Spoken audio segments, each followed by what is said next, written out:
Hey there! Welcome to this tutorial video on how to encrypt and decrypt a message.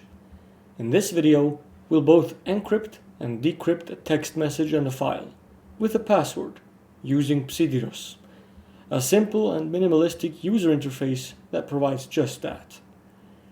The underlying cryptography library that Psithyros uses is 100% open source, written in plain C and based on ARM's Mbed TLS library, which is Apache 2 licensed and available on github.com. Check out the link in the description below to find out more about symmetric encryption, which this is, and the crypto technology that is used here. The raw command line interface and C library is free to use for everyone and open source forever. The graphical layer on top costs a small amount of money and is available for purchase on glitchedpolygons.com for Windows, Linux, Android and macOS. Privacy is sacred and a human right that everybody shall be entitled to, unconditionally. Now here's how this works.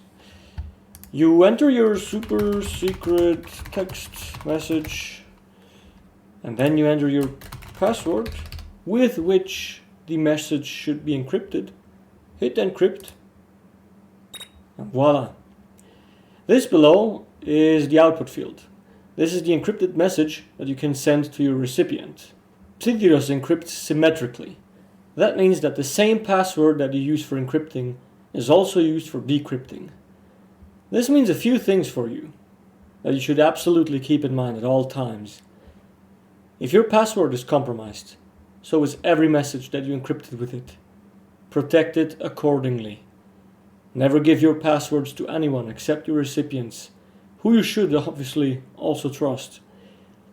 If you lose your password, there's absolutely no way in recovering your message except for, well, remembering your password again or traveling back in time.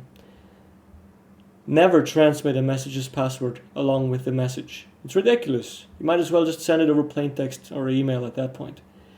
Try to always establish your passwords verbally, face to face. It's worth a human interaction after all. Or over a secure channel at least.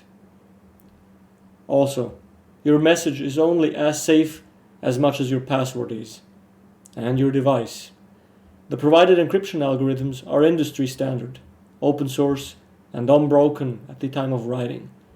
But nobody can help you if your device is compromised, and or you have keyloggers, viruses, or anything else that infected your machine in any way.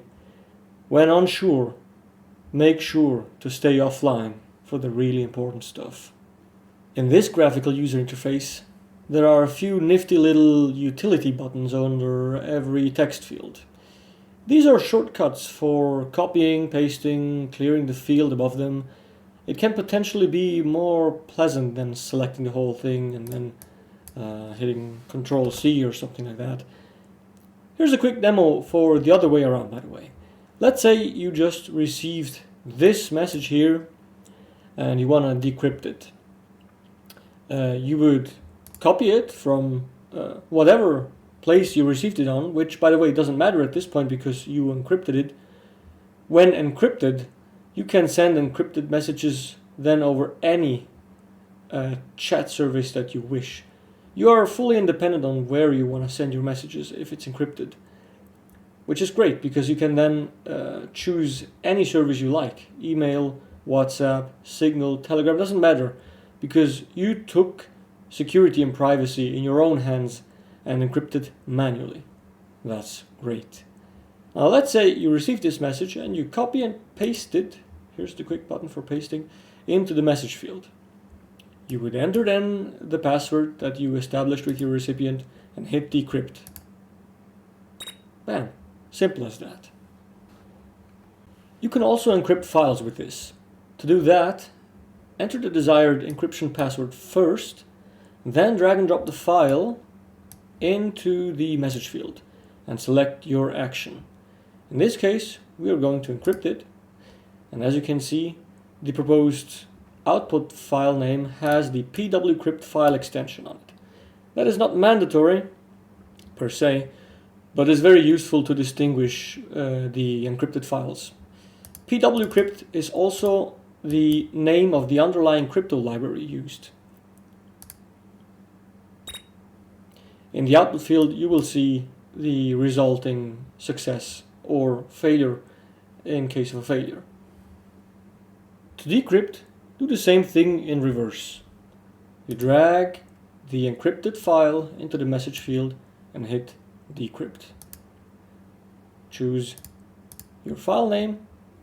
This proposes a file name that is, if the pwcrypt extension was used to encrypt the file, the same name without the pwcrypt file extension. In this case, we already have that file on the desktop, so I'm not going to save it. Or let's give it another name. And here's the decrypted file. Please note that the password always needs to be entered before dragging and dropping a file into Psithyros. For the essentials, this should be enough information. But for more detailed instructions, check out the other videos about Psithyros on the Glitched Polygons YouTube channel. Thank you so much for watching, and have a great time.